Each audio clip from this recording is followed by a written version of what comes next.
여러분 안녕하세요. 딸과 둘이 사는 50대 후반의 여자입니다.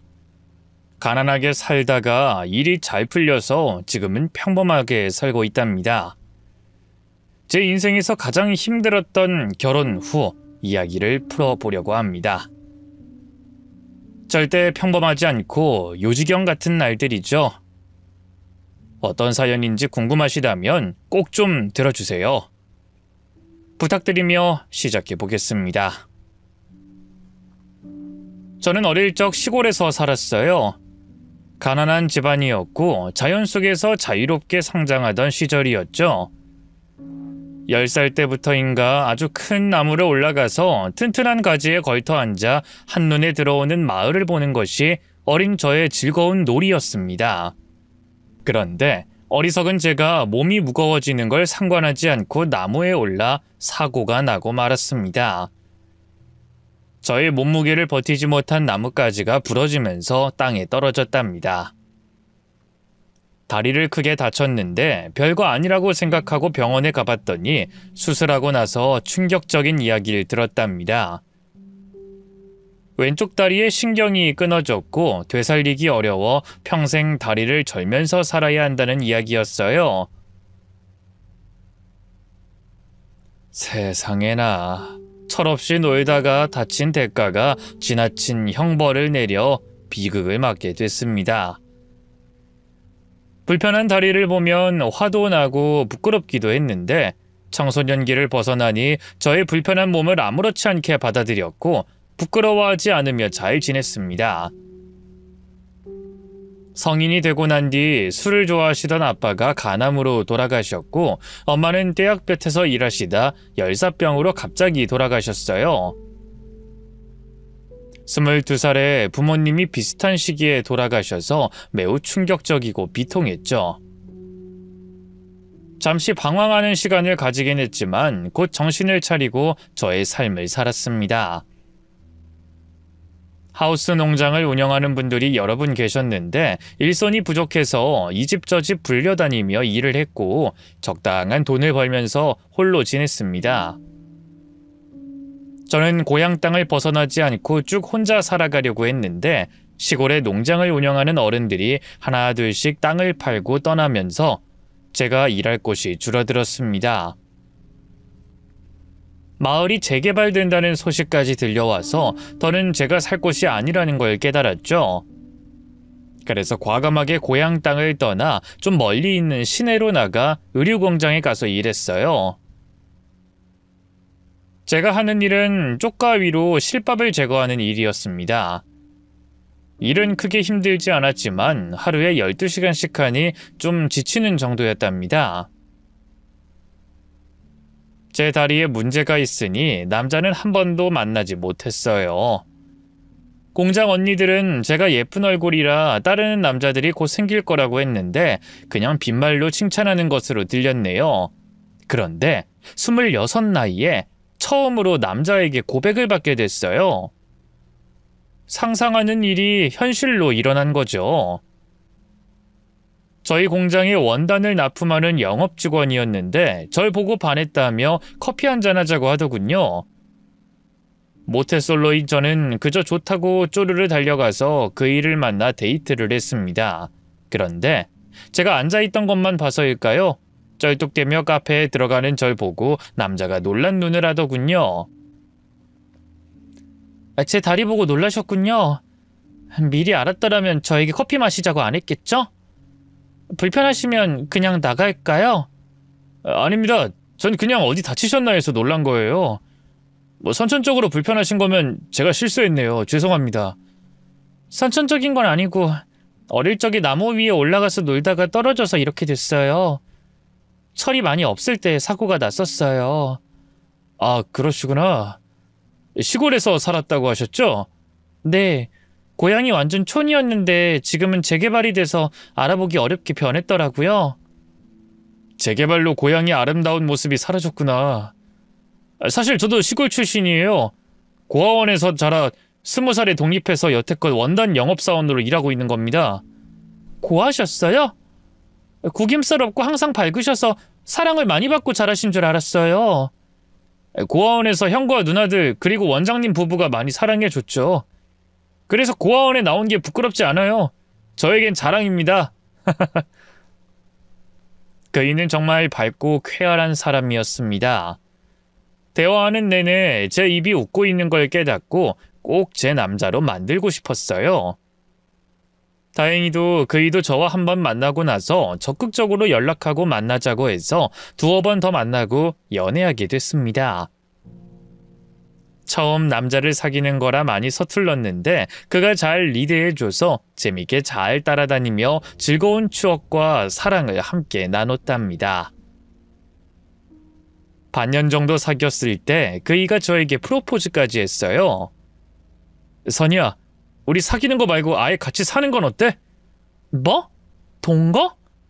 아니, 우리가 결혼할 형편이 안 되니까 일단 혼인신고부터 하고 살림 차리면 우리 둘이 돈을 같이 모으면 금방 형편이 좋아지지 않을까? 내 선배들이 그러는데 돈은 결혼하면 모인다고 하더라고. 물론 선이 너랑 결혼하고 싶은 생각은 처음 만난 순간부터 했었어. 그 정도로 깊게 생각해 준 거야? 사실 난 첫 연애고 아직 20대라 결혼은 상상도 못하고 있었어. 갑작스러운 말이라 바로 대답하기가 좀 그러네. 부담 갖지 말고 천천히 생각해봐. 어쨌든 너와 난 부부가 될 운명이니까. 그이가 확신에 찬 초롱초롱한 눈망울로 말하자 그 애가 홀랑 넘어가 버렸습니다. 저의 있는 그대로를 사랑해줄 남자가 또 있을까 하는 생각은 곧 확신을 했고 그 일을 놓치면 평생 후회하면서 살 거라는 걸 깨달았습니다. 그래도 당장 살림을 합치는 건 무리라는 생각이 들어 오래 연애하고 결혼하자고 답했답니다. 연애한 지 1년이 넘어가면서 뜻하지 않게 결혼을 서둘러야 했어요. 제가 아이를 가졌기 때문이죠. 자기야, 나 임신이래. 뭐 임신? 브라보! 우리 선이 참 잘했어요. 자기야, 우리 결혼하는 거지? 그럼 당연하지. 다만 결혼식은 나중에 올리자. 내가 돈을 많이 못 벌어서 형편이 안 되거든. 그건 괜찮아. 나도 돈이 많지 않은걸. 그래, 그럼 나만 믿고 따라와. 오빠가 돈 많이 벌어서 여왕님처럼 살게 해줄 테니까. 그렇게까지 안 해도 돼. 난 자기랑 우리 아이랑 셋이 살 공간만 있으면 돼. 굶지 않고 살면 충분히 만족한다고. 솔직히 좋은 환경에서 결혼하면 좋겠지만 저나 그이나 가족도 없고 하는 일도 박봉의 일이라 조금씩 헤쳐나가면서 성장하리라는 긍정적인 마음을 가졌습니다. 며칠 뒤 제가 지내던 기숙사에서 나와 남편과 함께 살 방 2칸짜리 월세집을 얻었답니다. 그리고 저는 공장 일을 그만뒀어요. 근무하는 공장에 먼지가 워낙 많아서 집에서 태교하며 부업 같은 걸 하기로 했죠. 자기야, 나 공방 가서 비누 만드는 걸 배웠는데 이걸 해볼까 해. 비누 만들어서 온라인으로 파는 거 말이야. 당신은 손재주가 좋으니까 잘할 수 있을 거야. 그래도 뱃속에 아이를 생각해서 조심조심 쉬엄쉬엄 해야 해? 응, 그럴게. 남편이 밖에서 고생은 다 하겠다며 전 집에서 편하게 2다리 벗고 하고 싶은 만큼만 일하라고 했죠. 제가 만드는 비누는 소량이라 다 팔아도 얼마 되지 않았어요. 남편이 벌어다주는 돈이 없으면 생활이 힘든 상황이었습니다. 아이를 낳을 때까지 그럭저럭 적은 생활비로 잘 지냈어요. 출산할 때 딸아이가 진통 없이 바로 태어나서 굉장히 고마웠습니다. 출산 후 집에서 몸조리를 잠시 하고 비누 만들어 파는 부업을 계속했는데 남편은 원단 영업이 잘 되지 않는지 매달 가져다 주는 돈이 얼마 되지 않았습니다. 자기야, 이번 달에도 생활비가 부족하겠다. 우리 딸한테 들어가는 돈에 월세랑 관리비, 기타 등등 들어가는 돈을 다 충족하기 어렵겠어. 남편은 일이 잘 풀리지 않아 예민해져서 대답을 까칠하게 했습니다. 내 능력 부족으로 처자식이 고생하네. 미안하다, 못난 남편이어서. 아니, 내 말은 그 뜻이 아니라 생활비가 부족하니까 하소연 같은 걸 한 거야. 그게 그거 아니야? 나도 돈 많이 벌어서 처자식한테 잘해주고 싶어. 그런데 열정대로 되지 않는 걸 어쩌라는 거야? 미안해, 내가 괜한 말 했나 봐. 나도 돈을 못 버는데 자기한테 부담과 스트레스를 준 것 같아. 에휴, 모르겠다. 이렇게 가난하게 살 줄 알았으면 결혼이고 뭐고 한참 뒤로 미뤘을 텐데. 당신이 임신해서 이렇게 된 거니까 내 탓만 하지 마. 자기야, 왜 말을 그렇게 해? 나랑 만나는 순간부터 결혼하고 싶었다며. 열심히 일해서 가난을 물려주지 않을 거라는 각오는 어딜 간 거야? 또 내가 무능하다고 돌려서 말하는 거냐? 당신 가만 보면 사람 속을 박박 긁는 재주가 있어. 저는 벙쪄서 아무 말도 못했어요. 계속 말했다간 남편이 화를 낼 것 같아 입을 다물었습니다. 그이는 벌이가 더더욱 적어져서 월세를 밀리는 지경까지 다다랐습니다. 그래서 제 통장의 돈으로 생활비와 월세를 다 메꿔가면서 생활했답니다. 남편에게 뭐라 말하기만 하면 짜증을 내서 한동안 그이한테 기를 죽이는 말은 절대로 하지 않았습니다. 표정도 항상 밝게 하면서 아무 문제 없다는 걸 상기시켜줬죠. 어느 날 딸아이를 유모차에 태우고 예방접종을 하러 번화가에 있는 병원을 찾아갔습니다. 딸아이가 울지 않고 주사를 잘 맞아줘서 대견해하며 병원 건물에서 나왔습니다. 그런데 바로 옆 건물 오피스텔에서 남편이 나오는 걸 보게 됐어요. 혼자 나왔으면 반갑게 인사를 하며 어딜 다녀왔냐고 물었겠지만 어떤 여자와 손을 잡고 나오는 걸 보고 할 말을 잃게 됐죠. 눈을 마주친 남편은 인상을 팍 구기며 저를 위아래로 훑어보더군요. 당신 뭐야? 혹시 날 미행이라도 한 거야? 아니, 우리 딸 예방접종이 있어서 병원에 왔어. 수진이 주사 맞추러? 아이, 근데 타이밍 참 더럽네. 자기야, 이 여자는 누구야? 거래처 사장이야? 뭐? 너 다리만 비정상이 아니라 머리도 비정상이냐? 내가 이 여자랑 손잡고 있는 거 보면 무슨 상황인지 감이 안 잡혀? 설마 당신 바람 피웠어? 그래, 이 멍청한 기집애야. 상황을 봤으면 이해라는 걸 좀 해봐라, 등신아. 적반하장으로 당당하게 나오며 저에게 욕설까지 하더군요. 심장이 너무 떨려서 뭐라 해야 할지 모르겠더군요.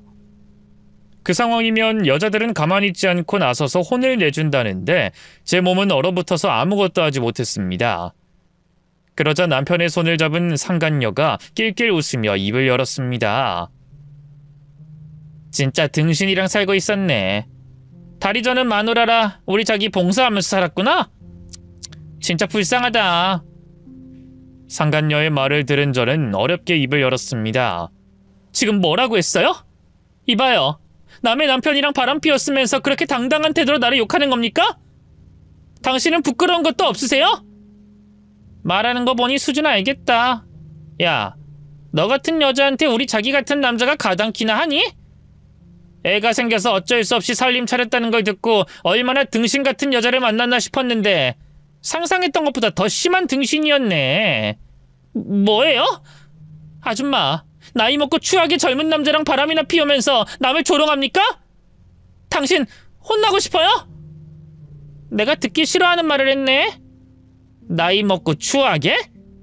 이 기집애 어떻게 해줘야지? 자기야, 말해봐. 이 여자랑 계속 같이 살 거야? 억지로 붙잡혀서 살고 있는 거라고 했잖아. 저 다리 저면서 걷는 거 봐. 얼마나 역겹고 보기 싫은지 굳이 말로 설명할 필요가 없잖아. 두 분류는 진짜 적반하장이 머릿속에 박혀있는 것들이었습니다. 잠시 심호흡을 하고 이 상황을 어떻게 대처할지 머릿속으로 그린 다음 바로 실행하기로 했어요. 먼저 상간녀의 머리채를 잡고 때려주려고 마음먹었답니다.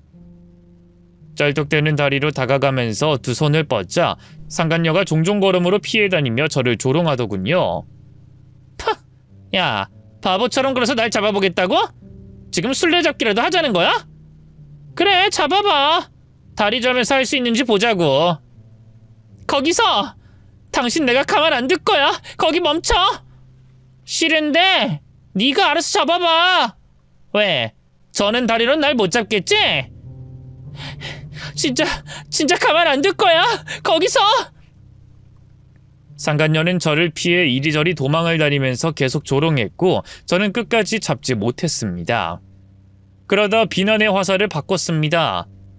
남편에게 다가가 멱살을 잡았습니다. 당신 이러고도 무사할 것 같아? 나랑 딸을 두고 바람 피워? 가만 안 두겠어. 이 등신이 감히 내 멱살을 잡아? 너 돼지고 싶어 환장했냐? 그래. 남편이 바람난 걸 보니 두 눈이 돌아가서 제정신 차리기 힘들어.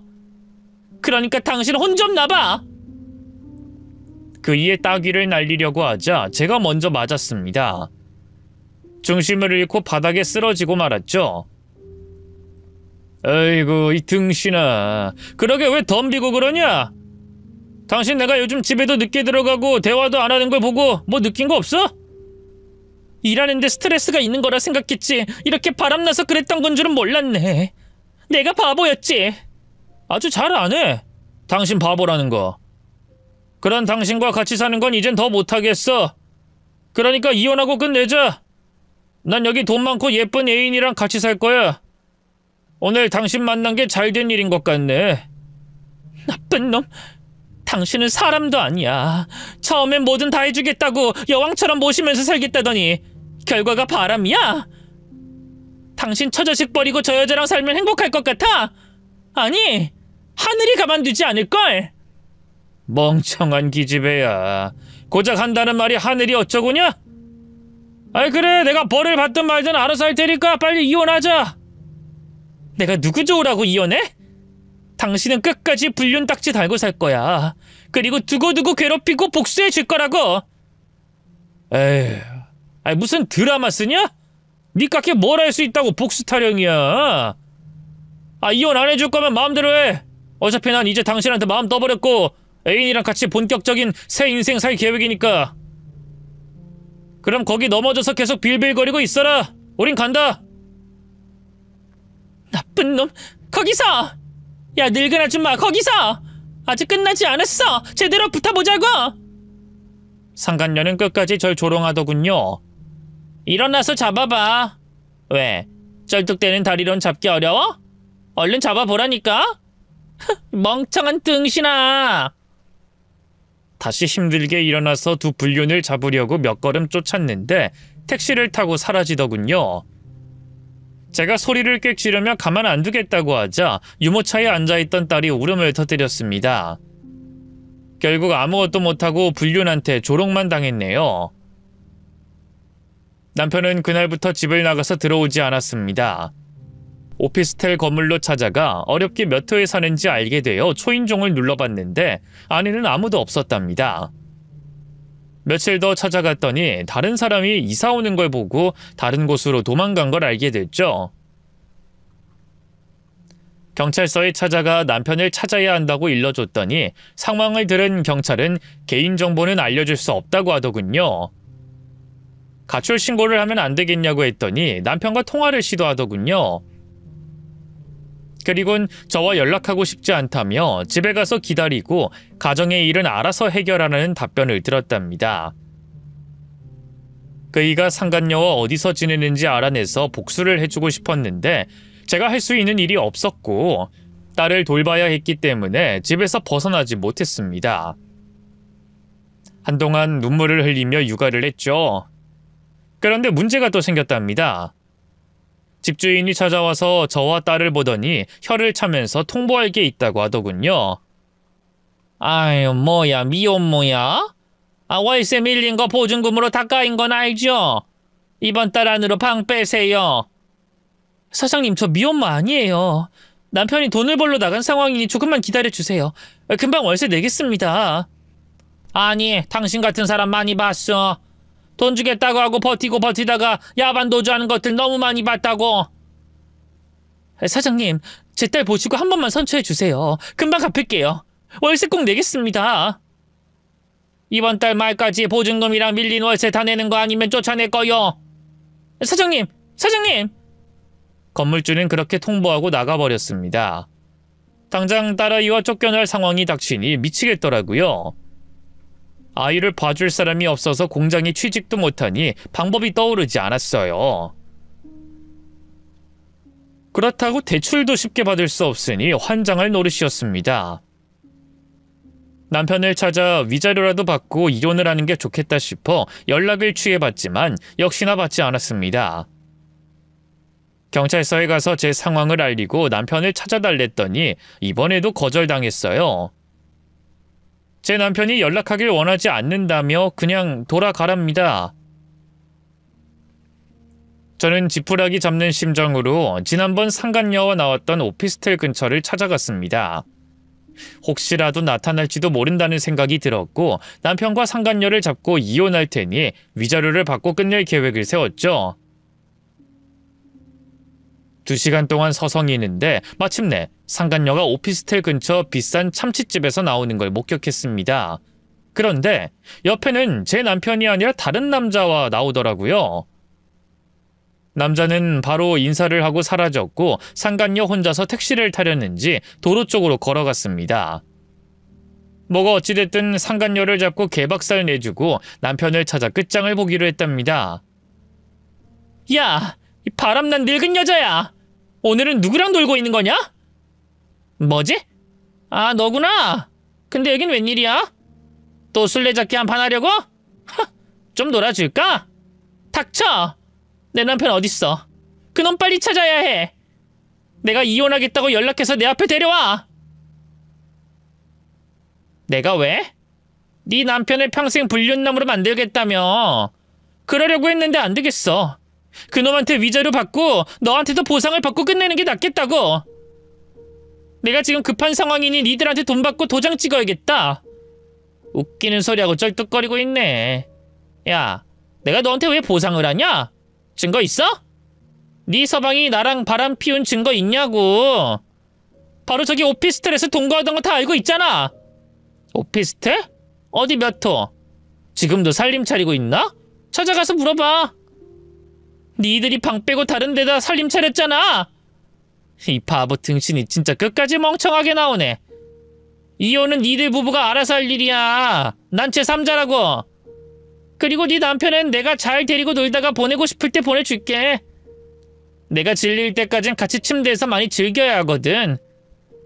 더러운 소린 그놈이랑 둘이 있을 때 하고 당장 그놈이랑 너 나한테 위자료 지급해. 빨랑 그놈 불러. 알았어, 불러줄게. 야, 쩔뚝아, 나 잡아봐라. 잡으면 네 서방 불러주지. 상간녀가 조롱하더니 얼른 잡아보라고 손짓을 하더군요. 오늘은 귀엽고 잡고 말겠어. 반드시 혼내주고 보상받고 말겠어. 아이고고, 우리 쩔뚝이 움직임이 많이 느리네. 야, 제대로 좀 움직여봐. 나 지금 하이힐 신어서 빨리 못 걸어. 어서 잡아봐. 다리 한쪽을 저니 이리저리 도망다니는 상간녀를 잡는 건 역부족이었습니다. 손을 뻗어 잡힐 것 같으면 제 손을 짝소리가 나게 걷어내고 물러나는 식으로 계속해서 놀려대더군요. 그러다 곧 택시를 잡아타면서 말하더군요. 야, 선이야, 쩔뚝아, 나 잡지 못하니 아무것도 못 받겠네. 네 서방은 내가 잘 데리고 놀 테니까 넌 그렇게 계속 침 질질 흘려가며 쫓아다녀라. 너 상간녀, 반드시 잡아서 처절하게 만들어주겠어. 반드시 때가 올 거야. 못난 기집애. 야, 그럴 일은 죽었다 깨어나도 안 돼. 넌 내 상대가 안 된다고. 아무튼 난 네 서방 만나러 간다. 오늘은 그이가 침대에서 어떻게 날 만족시키려나? 쩔뚝이 잘 있어. 절대로 가만두지 않을 거야. 아! 그렇게 상간녀를 잡지 못하고 아무런 수확이 없었습니다. 화만 10배로 커져서 미칠 것 같았네요. 다시 집으로 돌아가 쫓겨나지 않을 방법을 생각하며 발을 동동 구르다가 사체가 떠올랐습니다. 급한 불을 꺼야 하니 위험하지만 집에서 나가지 않기 위해 돈을 빌리려고 사체 명함 한 장을 주어 전화를 걸려고 핸드폰을 들었습니다. 그런데 그때 모르는 번호로 전화가 왔어요. 받아봤더니 끔찍한 소리를 전하더군요. 딸을 데리고 병원에 도착했고 아이를 간호사한테 잠시 맡기고 영안실로 내려가 남편이 맞는지 확인했습니다. 그이가 맞더군요. 새로 살던 오피스텔에서 추락사했다네요. 처자식을 버리고 바람 피우더니 참 꼴 좋더군요. 슬프지도 않았고 조금의 동정과 안타까움도 느껴지지 않았습니다. 남편이 보험을 들어놓은 게 없어 받을 건 하나도 없었습니다. 그이가 그렇게 허무하게 떠나고 전 다시 현실을 마주했습니다. 집에서 쫓겨날 게 두려워서 하루빨리 돈을 빌리려고 사채업자한테 전화를 걸었어요. 그런데 요즘 사채는 아무나 해주지 않나 봅니다. 제가 직업도 없고 담보 같은 것도 없으니 당장 돈을 빌려주기 어렵다는 답을 들었습니다. 부업으로 하던 비누 파는 일을 부랴부랴 팔아봤지만 밀린 월세와 보증금을 충당하기에는 한참 부족했답니다. 곧 월말이 왔고 집주인이 나가라고 통보하며 새로운 세입자를 데리고 왔어요. 하루 시간을 줄 테니 방을 빼라고 했죠. 눈물을 흘리며 빌어봤지만 통하지 않았습니다. 결국 다음날 짐을 빼고 쉼터나 기관에 들어갈 생각을 했답니다. 얼마 되지 않는 짐을 빼고 딸을 유모차에 태워서 기관에 찾아가려고 하는데 제 앞에 엄청 고급스러운 외제차 한 대가 멈추더군요. 저기 실례합니다. 이선희 씨가 맞으십니까? 네, 그런데요. 전 왠지 모르게 무서워서 뒷걸음질을 쳤습니다. 저는 이상한 사람 아닙니다. 이선희 씨와 따님을 모셔오라는 명령을 받고 온 운전기사입니다. 운전기사요? 누구의 운전기사요? 날 어떻게 아는 거죠? 남편이 바람났고 얼마 전 추락사했죠. 그건 또 어떻게 아시는 거죠? 이선희 씨, 이 아이는 회장님이 키우실 겁니다. 책임지겠다고 하시니 저와 같이 가주시죠. 확실하게 말하자면 좀 가까이 오세요. 누가 들으면 안 되는 이야기라. 운전기사가 귓속말로 누구의 심부름인지 왜 저희 모녀를 데리러 왔는지 이야기를 자세히 해주더군요. 이에 저는 고개를 끄덕이고 운전기사의 차에 딸과 함께 올랐습니다. 1시간을 넘게 달려 대저택에 도착했어요. 으리으리한 대문과 마당을 지나 멋들어진 집 안으로 들어갔습니다. 읽고 절 기다리고 있던 남자가 엷은 미소를 지으며 환영 인사를 해주더군요. 처음 뵙겠습니다. 전 이주연의 남편입니다. 선희 씨 남편과 바람난 여자요. 네, 운전기사님께 들었어요. 제 남편과 아저씨 마누라가 바람났다면서요? 그 여자가 이런 대궐 같은 집에 사는 여자인 줄은 몰랐네요. 아무튼 저나 아저씨나 똑같은 피해를 입었네요. 근데 제 남편은 이미 저 세상에 갔어요. 저랑 아저씨가 만나서 무슨 말을 해야 하는지 모르겠네요. 제 딸의 미래를 책임진다는 말은 무슨 뜻인지 듣고 싶어서 왔습니다. 제가 지금 많이 힘든 상황이거든요. 이선희 씨, 숨 좀 돌리세요. 마음이 급한 건 알겠지만 일단 앉아서 차부터 한잔하시죠. 당장 갈 곳이 없으니 제가 횡설수설했고 그 남자가 차를 한 잔 권해서 소파에 앉았습니다. 따뜻한 홍차를 들이키자 절 부른 이유를 일러주더군요. 제가 누군지 모르시죠? 기업의 회장입니다. 물론 대기업 같은 곳은 아니고 변두리에 있는 작은 회사입니다. 부자인 건 알겠네요. 집만 봐도 높은 분인 건 알겠어요. 네, 뭐 대충 소개를 했으니 선희 씨를 부른 이유를 말씀드릴게요. 남편이 추락사한 건 아실 테죠? 그럼요. 영환씨 가서 다 들었습니다. 네, 근데 말입니다. 단순 추락사가 아닙니다. 제 아내가 해치고 도망간 것 같아요. 뭐라고요? 경찰 말로는 오피스텔에 남자 혼자 있었다고 했는데요. CCTV에 남편 말고는 아무도 없었다고 했어요. 제 마누라가 사고치고 돈 주고 사람 써서 증거를 없앤 모양입니다. 경찰들도 석연찮은 걸 느꼈는데 아무런 증거가 없으니 단순 사고로 종결지었더군요. 그런데 전 압니다. 내 마누라가 저지르고 도망갔다는 걸요. 그렇게 무서운 짓을 했을까요? 아니, 무슨 이유로요? 아저씨한테 바람나는 걸 들켜서 제 남편을 없애버리기라도 한 건가요? 그게 아니라 남편이 또 다른 여자를 만난 것 같습니다. 제가 알아본 바에 따르면 선희 씨 남편이 제 아내 말고도 다른 돈 많은 여자를 사귀고 있었어요. 참나, 기가 막혀서. 그 인간 진짜 웃기는 놈이네요. 그런 바람기 있는 놈과 결혼한 게 열받아 죽을 것 같아요. 그러시겠죠. 아무튼 선희 씨 남편이 또 다른 여자와 바람을 피우다 내 아내한테 걸렸고 화가 난 아내는 사고를 친 거죠. 홧김에 오피스텔 창문으로. 저는 남편이 저지른 짓도 어이가 없고 상간녀가 한 짓도 이해 불가했습니다. 그리고 침착하게 제 앞에서 말하고 있는 늙은 남자도 이상해 보였습니다. 저기, 다 알겠는데 절 부른 이유가 뭐예요?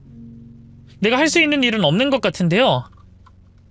차라리 경찰을 찾아가서 다시 말을 해보는 게 낫지 않을까요? 아, 네. 아내는 제가 찾고 있습니다. 찾아내서 경찰서에 데리고 갈 겁니다. 그리고 감옥에 쳐넣을 겁니다. 제 마누라가 외도한 것도 용서하기 힘들어서 반드시 잡을 거예요. 그렇다니 다행이네요. 그 말을 들으니 가려운 부분을 시원하게 긁은 것 같네요. 근데 지금 저는 복수보다 시급한 일이 있어요. 압니다. 월세집에서 쫓겨나셨죠? 선희 씨도 저와 같은 피해자이니 제가 보상을 해드리려고 모셔오라고 한 겁니다. 저를 도와주시겠다고요? 네. 이유가 어찌됐든 내 마누라 때문에 피해를 보시지 않았습니까? 사정도 딱하다는 걸 듣고 가만히 있지 못하겠더라고요. 정말요? 그럼 도와주세요. 제가 지금 가릴 처지가 아니라 도와주시겠다면 무조건 감사히 받겠습니다. 네, 도와드리겠습니다. 제 명의로 된 아파트가 여러 채 있는데 그중 하나 드리겠습니다. 그리고 매달 생활비도 지원해드리겠습니다. 세상에, 저 지금 꿈꾸는 거 아니죠? 네, 꿈 아닙니다. 도와줄 사람은 도와드리고 벌 줄 사람은 벌을 줘야죠. 선희 씨 남편은 이미 벌을 받았지만 내 아내는 어딘가에 숨어 있습니다. 반드시 찾아내서 처벌받게 할 겁니다. 얼마든지 그렇게 하세요. 아, 그 여자 찾으면 저도 불러주세요. 혼내주고 싶은데 제 다리가 불편해서 제대로 응징을 못해준 게 한이거든요. 그거 좋은 생각이네요. 알겠습니다. 그럼 어디서 지낼지 의논을 해보죠. 제가 가진 아파트 중에 하나 고르시면 되겠습니다. 상간녀 남편이 절 불러서 아파트를 해주고 생활비까지 지원해주겠다니 정말 사람 일은 한치 앞을 볼 수 없는 게 맞나 봅니다. 당장 쫓겨나서 앞길이 막막한데 구원의 동아줄이 내려와서 이렇게 살게 됐네요. 저는 아파트 한 곳을 선택하고 운전기사님의 차를 타고 그곳으로 이동했습니다.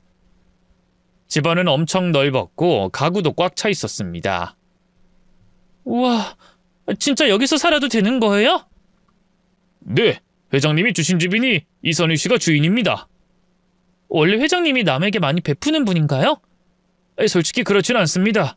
근데 이번 일은 아마 사모님이 저지른 짓을 수습하려고 큰 마음을 드신 것 같아요. 아무튼 이 아파트는 이선희 씨가 주인입니다. 그럼 따님과 편히 지내세요. 자, 여기 생활비 카드입니다. 카드까지? 정말 고맙습니다. 회장님께 다시 한번 감사드린다고 꼭 좀 전해주세요. 단 몇 시간 만에 지옥에서 천국으로 온 기분이었습니다. 이런 영화 같은 일을 누가 겪어봤겠어요. 사실 저도 회장님이 주신 집에서 며칠 동안 지내봤는데 도로 빼앗아 갈 것 같아 어느 정도 마음의 준비를 하고 있었답니다. 그런데 절 부동산으로 불러서 집 명의를 옮겨주는 걸 보고 나서야 안심할 수 있었죠. 그리고 상간녀가 잡히는지 마는지 신경조차 쓰지 못하고 딸아이를 돌보며 즐거운 나날을 보냈습니다. 몸도 마음도 편해지니 남편이 세상 떠난 건 아득해지더라고요. 몇 달 동안 집안에서 편히 먹고 잘 지내고 있었는데 어느 날 회장님께 연락이 왔습니다. 상간녀의 위치가 파악됐다며 저와 함께 가자고 하더군요. 회장님이 불러준 베이비시터에게 딸을 맡기고 운전기사님의 차에 올라 목적지를 향했습니다. 3시간이 넘도록 도로를 달렸고 비포장 도로를 오르고 올라 산속으로 들어갔답니다. 회장님 안녕하셨어요? 네, 잘 지냈습니다. 선희씨, 집은 지낼만 합니까? 지낼만한 게 아니라 너무 과분해서 좋아 죽겠어요. 제 평생 그렇게 좋은 집에서 먹고 자는 게 처음이라 매일매일 감사하답니다. 다행이네요. 그럼 본론으로 들어갈까요?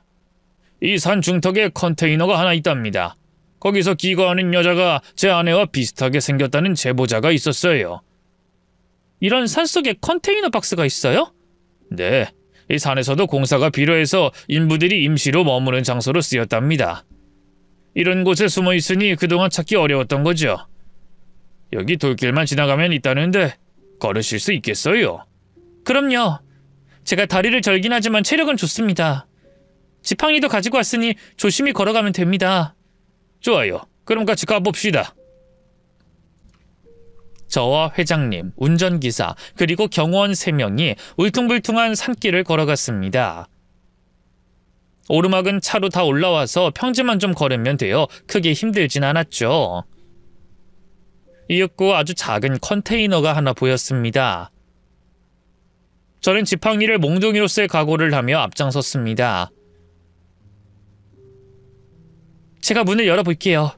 그때 조롱당한 걸 복수해주고 싶거든요. 네, 편하실 대로 하세요. 경호원들이 바짝 붙어 있을 테니 겁먹지 말고 다가가세요. 컨테이너 철문의 손잡이를 돌려서 열었더니 그 안에서 음식 썩은 내가 심하게 나더군요. 쓰레기 더미가 있는 걸 보니 사람이 지내던 걸 쉽게 알 수 있었답니다. 그런데 컨테이너 안에는 아무도 없었어요. 회장님, 아무도 없는데요? 발소리를 듣고 어디에 숨은 것 같은데. 경호원들, 흩어져서 찾아봐. 젊은 세 남자가 서둘러 주변을 돌아다녔고 저와 회장님은 가만히 서서 기다렸습니다. 하지만 1시간이 지나도 상간녀를 찾지 못했어요. 회장님, 딴 데로 튄 모양인데요. 아니면 제보한 사람이 잘못 본 거 아닐까요? 생활 흔적이 있으니 누가 있던 걸 확실한데 주변에도 없으니 이미 도망간 것 같네요. 아쉽지만 오늘은 여기서 철수해야겠네요. 자, 차가 있는 곳으로 돌아가도록 하죠. 회장님은 저에게 눈짓을 하며 구석에 쪼그려 앉았습니다. 이윽고 컨테이너 박스 위에서 뭔가 꿈틀거리더군요. 상간녀의 목소리가 들렸습니다. 에이씨, 잡것들이 여기까지 어떻게 찾아온 거야? 늙은 남편 식기랑 다리 저는 기집애의 조합이 아주 꼴사납네. 아, 여기서 지내는 것도 질린다 질려. 다음 달엔 어떻게 해서든 외국으로 나가야지. 컨테이너 위에서 사다리를 내리더니 그걸 타고 조심히 내려오더군요. 바닥에 착지한 상간녀가 뒤를 돌아보는 순간 비명을 질렀습니다. 저와 회장님이 가까이 서 있었으니까요. 아이 깜짝이야. 여보? 우리 오랜만이다. 그렇지? 많이 놀랐구나. 당신 쥐새끼 마냥 잘도 숨어 있었네. 내가 찾을 거라는 걸 알고 이런 산속에 숨은 모양이지? 해외로 뛰려고 한 계획은 취소해야겠네. 여보, 내가 당신한테 못할 짓 했어. 미안해. 젊은 놈이 하도 들이대서 잠깐 사귄 거야. 우린 그냥 엔조이야, 엔조이. 당신도 술집 같은 데 가면 아가씨들이랑 놀잖아. 나 술집 다녀본 적 없는데 돈 아까워서 외식도 안 하는 거 몰라? 말이 그렇게 이어지나? 여보, 나 그동안 여기서 지내느라 꼴이 말이 아니지. 어서 집에 돌아가자. 아니지. 당신은 집이 아니라 감옥에 가야지. 여기서 미리 감옥 생활 연습했으니 어렵진 않겠네. 그치? 감옥? 내가 왜 감옥을 가? 바람 피운 게 감옥 갈 일이야? 당신이 선희씨 남편 밀어버렸잖아. 돈 주고 사람 사서 증거 없앴고 내가 그 정도 머리도 없앨 것 같아? 무슨 소리야? 여보, 절대 아니야. 그놈이 왜 떨어진 건지 나도 모른다고. 근데 왜 여기 숨어 지내? 그냥 당신한테 미안해서 그렇지. 나한테 스스로 벌을 주는 중이었어. 근데 이제 그만하고 내려가야겠다. 여보, 오해하지 말고 내 말 믿어. 난 그놈이 추락사한 거랑 아무 관련 없어. 혓바닥이 기네. 내가 며칠 전 지워진 증거 다 찾아서 경찰서에 제출했어. 당신이 돈 주고 산 오피스텔 경비들, 집안에서 흔적 지워주는 사람들 다 찾아서 잡아넣었다고. 당신 지금 수배 중이야. 뭐? 여보, 당신이 그걸 다 했다고? 나 하나 잡아넣으려고 다 찾아내서 기어코 날 수배범으로 만든 거야?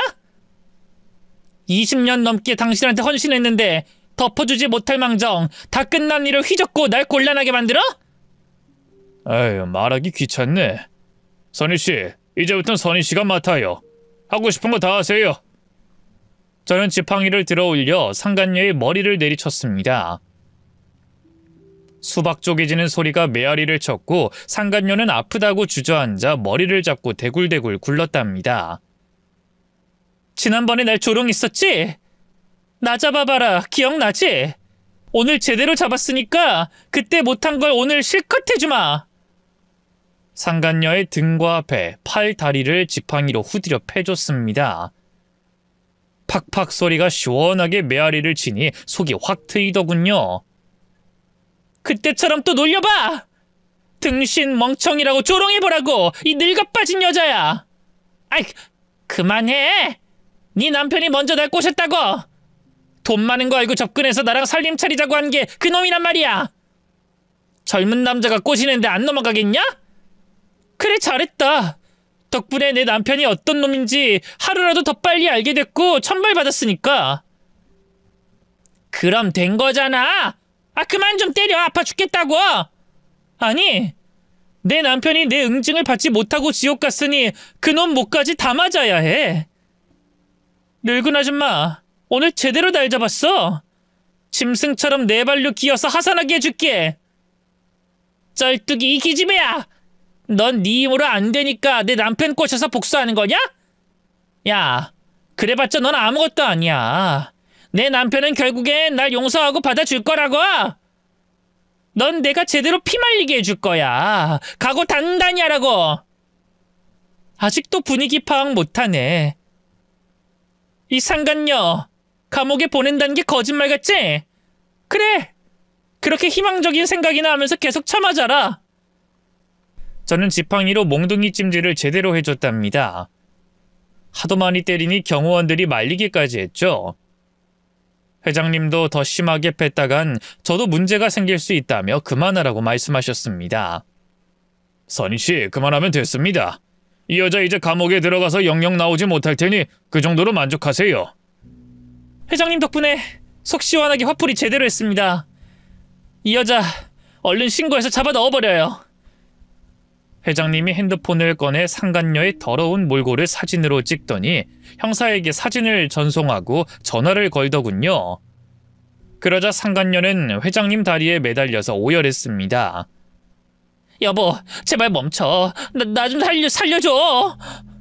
그 자식이 나 말고 다른 여자를 만나는 걸 알고 홧김에 밀어버렸어. 나도 잘못한 거 알아. 근데 제정신이 아닌 상태에서 벌어진 일이라고. 당신 컨테이너에서 평생 살래? 외국도 못 나가고 돈도 마음대로 못 써. 수배범이라고? 아, 감옥은 죽기보다 싫어. 아, 차라리 여기서 살래. 제발 신고하지 마. 조용히 여기서 썩어 갈게.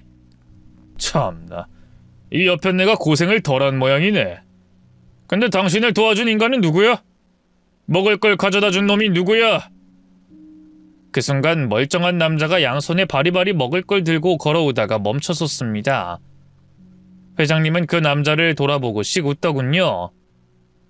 아, 여기서도 바람을 피우고 있던 거야? 저놈은 멍청하게 나이 많은 수배범을 왜 도와주고 있는 거지? 어이 젊은이, 일로 와봐. 네? 저요? 그럼 너 말고 누가 있어? 전에 이 옆에 언니한테 왜 붙어있던 거야? 그게 그러니까 그 여사님이 저한테 미국 가서 돈 펑펑 쓰면서 살게 해주겠다고 해서요. 곧 출국할 거니 당분간 여기서 숨어 지내자고 했어요. 또 얼간이 하나 꼬셨나 보네. 돈 많다고 자랑하디? 이 어리석은 놈아, 넌 범죄자 은닉죄를 저질렀어. 너도 감옥에 가게 될 거야. 네? 제가요? 어르신, 한 번만 봐주시면 안 될까요? 뭐 이런 찌질한 놈이 다 있어. 어떻게 바람 피우는 놈들이 하나같이 모질이야?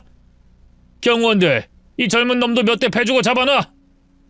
그 말에 경호원 셋이 상간녀의 상간남을 몇 대 패고 바닥에 눕혀버렸습니다. 구둣발을 상간남 얼굴에 올려놓고 못 움직이게 했습니다. 한참의 시간이 걸려 도착한 형사들은 산에서 헤매느라 늦었다며 구슬땀을 흘리며 수갑을 꺼냈습니다. 미란다 원칙을 고지하고 상간녀와 상간남 손목에 쇠고랑을 채우고 끌고 내려갔죠. 아, 여보, 나 살려줘. 감옥은 진짜 가기 싫어. 나 찬바닥에서 자다가 입 돌아간단 말이야. 이 옆에 내야, 이런 곳에서 살아봤으니 연습은 충분히 됐을 거야. 감옥도 다 사람 사는 데니까 거기서 평생 먹고 자고 벌 받으면서 살아. 여보, 나 다시 돌아갈래. 그렇게 상간녀는 경찰서로 끌려갔고 검찰 조사를 받고 남편을 해쳤다고 자백했답니다. 다시는 세상 밖을 볼 수 없고 감옥에서 썩어야 한다는 선고를 받고 끝장이 나버렸네요. 영화 같은 사건이 지나가고 저는 다시 고급스러운 집으로 돌아가서 딸과의 시간을 만끽하며 지냈습니다. 얼마 뒤 처음으로 제가 사는 집에 회장님이 찾아오셨어요. 회장님 덕분에 잘 지내고 있습니다. 그새 따님이 많이 컸네요. 머리카락도 새까맣게 많이 자랐고 이목구비도 뚜렷해졌네요. 엄마를 닮아 참 예쁩니다. 고맙습니다, 회장님. 이 은혜를 어떻게 갚아야 할지. 그럴 필요 없다니까요. 그냥 선희 씨는 여기서 누릴 거 누리면서 지내세요. 그래야 제 마음이 편합니다. 그럼 혹시 도와주시는 김에 제 일자리도 도와주실 수 있나요? 회장님 회사에서 청소부든 뭐든 도움이 되어드리고 싶습니다. 저 다리가 좀 불편해서 그렇지 일은 꽤 잘해요. 공장 다닐 때 맨날 칭찬 들으면서 일했다고요. 회사에 일자리는 얼마든지 드릴 수 있습니다. 그리고 이왕이면 청소 같은 일 말고 제대로 된 일을 배워보세요. 아직 젊으니까 공부도 하시면서 말입니다. 정말요? 회장님은 정말 천사세요. 진심으로 감사합니다. 몇 달 뒤 회장님이 취직까지 시켜줘서 사무 보조 일을 시작하게 됐습니다. 낮에는 베이비시터가 딸을 돌보고 있으니 마음 편히 일을 하고 공부를 했죠. 그리고 20년이라는 세월이 훌쩍 지나버렸고 저도 어느새 흰 머리카락이 많은 중년이 됐답니다. 회장님, 오늘 점심은 뭐로 드시겠어요? 이선희 비서님, 참치로 합시다. 비서님도 같이 먹읍시다. 참치 좋죠. 감사합니다, 회장님. 아, 비서님, 그 딸이 명문대에 들어갔다고 했죠? 네, 그 딸애가 똑똑해서 대학을 잘 들어갔어요. 따지고 보면 다 회장님 덕분이죠. 별 말씀을. 따님이 나중에 졸업하면 저희 회사로 오라고 하세요. 연봉 많이 줄 테니까 다른 데 가지 말라고 일러주세요. 회장님은 저희 모녀 인생을 끝까지 책임지려고 하시는군요. 도대체 이렇게까지 하는 이유가 뭐예요? 이유가 따로 있겠습니까? 이선희 비서님은 나의 벗 아닙니까? 지난 20년 동안 열심히 살아줬고 내 옆에서 많은 도움이 되어주셨잖아요. 비록 과거에 우리 둘이 엮인 좋지 않은 큰 사건으로 인해 알게 됐지만 그래도 인연이라고 생각합니다. 아무튼 잘 살아줘서 고맙습니다. 저는 오랜 시간을 회장님의 비서로 일해왔고 앞으로도 동료이자 친구로 지내기로 했답니다. 혹시 연인으로 발전했을 거라고 예상한 분들도 계실 텐데 그렇진 않습니다. 회장님도 상간녀에게 배신당하고 나서 재혼 생각은 꿈도 꾸지 않으셨어요. 저 역시 마찬가지고요. 그래서 우정을 지금까지 잘 유지하고 있답니다. 어릴 적 가난했던 시절에 제가 이렇게 성공한 삶을 살게 되어 회장님께 감사 인사를 전하고 싶네요. 회장님, 덕분에 딸과 잘 먹고 잘 살고 있습니다. 고맙습니다. 제 이야기는 여기서 그만 그쳐야겠네요. 다음에 좋은 일이나 큰 사건이 또 터지면 사연의 문을 두드리도록 하겠습니다. 끝까지 들어주신 분들께 깊이 감사드립니다. 모두 좋은 하루 보내세요.